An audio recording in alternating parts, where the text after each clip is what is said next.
Assalamualaikum warahmatullahi wabarakatuh. Terkait dengan laporan saya kepada Wuri Handayani atau dikenal dengan Wuri Baret ke Polda Metro Jaya, saya akan update informasi kepada teman-teman pada hari ini. Yang pertama, tentang 7 jam BAP yang sudah kami lakukan tim kepolisian. Yang kedua, informasi seputar perkembangan kasus pencemaran nama baik Bapak Joko Widodo yang dilakukan oleh Geng Panji. Dalam rangka melawan DFK, disinformasi, fitnah, dan kebencian, maka organisasi saya, Gerakan Berani Nusantara, melaporkan Wuri Handayani atau dikenal dengan Wuri Baret yang telah melakukan provokasi di muka publik, mengatakan akan memotong sebanyak 2 kali. Jadi di video full yang saya lampirkan, ternyata ada 2 kali kata-kata tersebut yang artinya bahwa Wuri Handayani dengan sengaja melakukan itu, bukan atas dasar keceplosan, karena dia mengatakan 2 kali di video yang saya lampirkan. Dan ini menjadi bukti akurat untuk polisi melakukan tindakan penangkapan kepada yang bersangkutan. Nah, kemarin tim advokat kami telah di BAP selama 7 jam, dan nama saya dimasukkan sebagai saksi apabila kasus ini sudah naik ke persidangan. Di dalam wawancara tersebut, ada pertanyaan dari pihak polisi, apakah ada saksi dari organisasi Gerakan Berani Nusantara di saat Wuri Handayani menyampaikan itu di tempat kejadian tersebut. Tim advokat saya menjelaskan bahwa tidak ada yang hadir. Kami menyaksikannya lewat media mainstream. Lewat media mainstream yang menayangkan kejadian tersebut secara streaming, secara online. Saya rasa juga teman-teman semua menyaksikan, khususnya pendukung Pak Jokowi, menyaksikan hal itu di live media mainstream secara streaming atau online. Ngapain saya datang ke sana kemudian saya sengaja merekam untuk apa? Karena kasusnya kan tema yang mereka bawa di acara tersebut adalah tema ijazah Pak Jokowi. Tapi faktanya ketika kita menonton di media mainstream, live streamingnya, mereka sama sekali tidak mendemokan tentang ijazah. 90% tentang hinaan, fitnah, dan ancaman kepada Pak Jokowi. Di antaranya yang diucapkan oleh Wuri Handayani itu. Mengajak penonton, mengajak publik untuk melakukan tindakan-tindakan amoral, tindakan-tindakan jahat kepada Bapak Joko Widodo. Semua menyaksikan itu di media mainstream yang melakukan streaming. Pertanyaan polisi tersebut memang agak membuat saya tergelitik gitu, karena apakah ini pertanyaan yang memang diwajibkan untuk kita hadir di acara tersebut sehingga yang bersangkutan bisa dijerat hukum, atau jika kita menonton dari media mainstream tidak bisa dijadikan bukti? Nah, ini yang menjadi hal yang perlu kita bahas bersama-sama ya. Jadi saya butuh dukungan teman-teman untuk mendesak polisi agar segera menangkap Wuri Handayani. Karena menurut saya tidak pantas seorang warga negara Indonesia, apalagi dia bergender wanita yang punya sifat keibuan dan dalam Islam dijadikan sebagai tokoh pendidikan anak-anaknya. Tetapi si Wuri ini mengatakan hal-hal yang sangat tidak baik, keji, biadab, mengajarkan cara-cara berhukum secara barbar, seolah-olah negara kita ini tidak punya hukum. Si Wuri ini menganggap bahwa jika dia membenci seseorang, maka orang lain harus mengikuti kehendaknya untuk melakukan perbuatan jahat secara bersama-sama. Dan ini sangat berbahaya menurut saya, karena ini akan menjadi hal yang dilumrahkan bagi sebagian orang yang mendengarnya. Jika mereka membenci seseorang, maka tidak mengapa mereka melakukan penghasutan di muka umum untuk membantu dirinya melakukan sebuah kejahatan secara terang-terangan dalam rangka intimidasi. Saya rasa bukti yang saya sampaikan itu sudah jelas, bahwa Wuri ini memang sengaja melakukan itu karena dendam kesumatnya kepada Pak Jokowi telah dia simpan, dan juga kebodohannya dalam bernegara sebagai warga negara. Dia kan adalah salah satu kader dari PKS yang katanya pakar, masuk ke tim pakar. Pakar apa? Pakar pembunuhan, pakar gorok leher, pakar apa ini? Ya, makanya saya juga nggak habis pikir PKS bisa menunjuk orang biadab, tidak beradab ini sebagai tim pakar atau kader PKS. Sementara PKS itu adalah parpol yang berlandaskan agama Islam. Apakah dalam Islam dibolehkan kita memprovokasi publik untuk melakukan kejahatan seperti ini? Ini harus dipecat ini si Wuri ini ya, harus dipecat dari PKS kalau memang PKS merasa bertanggung jawab atas kelakuan kadernya yang brengsek dan biadab ini. Alasan kami, kenapa kami melaporkan Wuri Handayani ini, karena negara kita negara hukum, tidak boleh seseorang itu melakukan tindakan di luar dari hukum-hukum yang berlaku di sini. Hukum adat pun sepertinya juga nggak boleh kan, seperti itu. Harus ada pengadilan, harus ada kebijaksanaan dalam memutuskan segala sesuatu. Jangan-jangan dia tidak beragama, tidak beretika. Ya, mungkin orang jahat, orang-orang jahat di Indonesia mungkin ya, juga tidak akan bisa mengucapkan itu di muka publik. Mereka orang-orang jahat itu pasti hanya menyimpan dalam hati, lalu ingin melakukan itu sendirian, nggak mau diketahui orang. Artinya apa? Si Wuri ini boleh jadi punya penyakit mental, yaitu sadistis. Ya, seseorang yang punya keinginan untuk melakukan sesuatu yang sadistis. Karena dia tidak berani melakukannya sendiri, dia mengajak orang untuk membantunya melakukan perbuatan sadistis itu. Psikopat.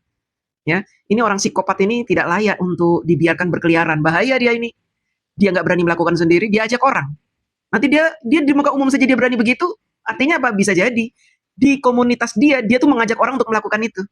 Bisa jadi seperti itu. Dan ini sangat berbahaya. Harus ditangkap ini, jangan dibiarkan berkeliaran orang begini. Ngeri nih, ya. Ngeri nih, barbar ini, ya. Orang sudah menyebutnya sebagai Dracula. Ya, Dracula ini dia, penghisap darah, ya kan? Kalau kita lihat ada video yang menayangkan dia sudah mulai berkeliaran di pengadilan Solo.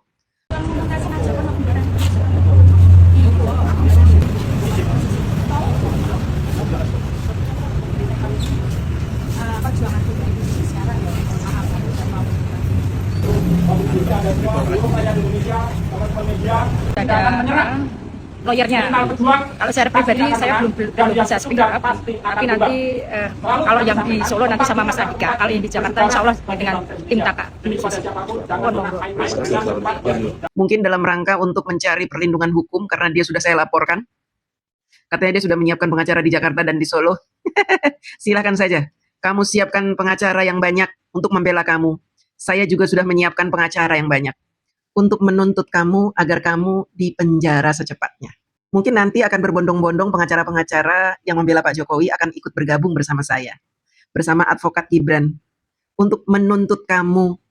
Ya, silakan saja para terjal-terjal saweran untuk membayar pengacara. Saweran ya, supaya ada yang membela Wuri ini.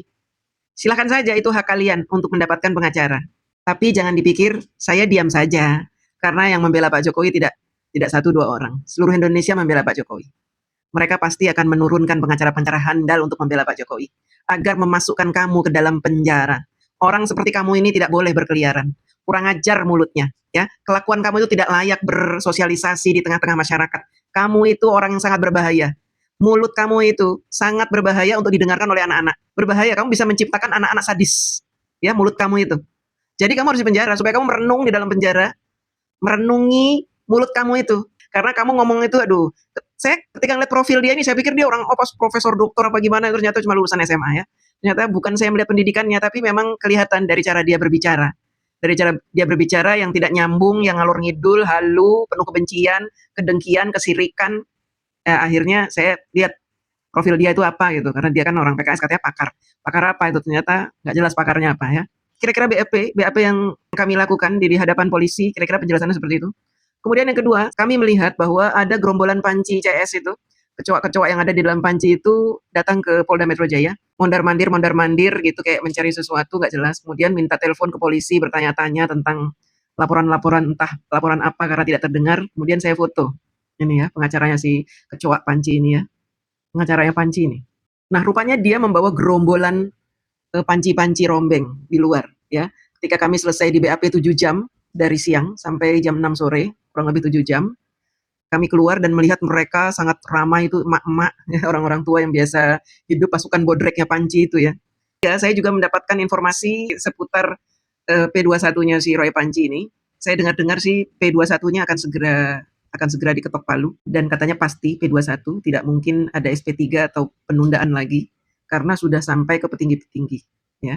Artinya memang sebentar lagi Roy Panci ini akan menghadapi sidang, lalu menghadapi para ahli ya, para saksi.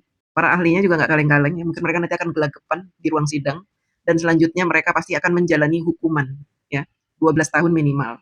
Kalau Pak Jokowi memaafkan mereka, tentu akan dikurangi hukumannya sebagaimana hukumannya Bambang Tri yang semula 4,5 tahun menjadi hanya 2 tahun, dipotong 50%. Kalau 12 tahun mereka ini dihukum ya jadi 6 tahun, lumayanlah 6 tahun mereka mendekam di penjara. Ya paling enggak mereka harus bisa bermuhasabah diri supaya besok-besok mereka nggak sembarangan lagi bicara. Kalau keluar seperti Bambang Tri masih juga ngoceh-ngoceh, ya tunggu saja azab dari Allah ya, karena Allah itu adil. Allah sangat adil. Orang-orang ini, orang-orang jahat ini yang sudah terbukti melakukan kejahatan lisannya itu dengan alasan meneliti, Katanya untuk kemaslahatan umat-umat yang mana yang menjadi maslahat ketika dia memfitnah. Ya, ini kan ngaco ini omongan si tipu, Panci, Rafli Harun yang membawa-bawa agama itu mengatakan untuk kemaslahatan umat tapi memfitnah. Nah, ini harus kita lawan, teman-teman, ya. Apalagi gerombolan mereka ini sudah melakukan pengancaman di muka publik untuk menghakimi Pak Jokowi. Nah, ini sudah biadab, ya. Jadi harus kita lawan. Begitu, teman-teman. Terima kasih. Laporan saya hari ini cukup sekian supaya teman-teman tidak menunggu-nunggu. Dan nanti ke depannya kasus ini akan masuk ke tahap penyidikan karena saat ini sudah dilakukan penyelidikan. Kalau sudah selesai penyelidikannya, sudah oke bukti-bukti yang saya lampirkan, semua sudah benar gitu ya, tidak direkayasa, polisi akan menetapkan penyidikan, setelah itu langsung menangkap jika sudah ditetapkan Wuri sebagai tersangka.